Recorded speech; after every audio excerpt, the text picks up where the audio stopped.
শিলিগুড়িতে তো জায়গাই নেই। আমি এই কিছুদিন আগে শিলিগুড়ি থেকে আসলাম, তোমার জায়গার জায়গাই নেই। ফ্ল্যাট তুমি পাবা না না, এইদিকে আছে, বাইরে আছে, ওইদিকে নেই। তাই আমার সম্বন্ধী ছিল কেষ্টপুর কলকাতায়, ওই ফ্ল্যাট বিক্রি করে চলে গেছে এয়ারপোর্ট একদম প্রপারে নিচে কত জানো ওইটা বিক্রি করতে। এইখানটায় আমারও জায়গা নেওয়ার কথা ছিল, এই যে দেখেন এখন পাবো না, পাবো না, আমরা আসছি আমার দম নাই। 30 লাখ টাকা।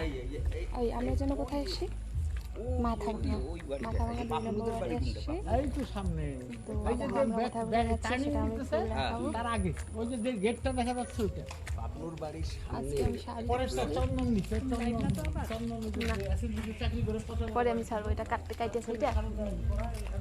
হ্যাঁ ওই তো বাবলুর বাড়ির। ওইখানে তো আমারও জায়গা নেওয়ার কথা ছিল। হ্যাঁ, তখন কত কাটি ছিল জানো? তখন ছিল 12.5 লাখ। মোটা হয়ে গেছে 12.5 না, মুটকু লাগতেছে আমার।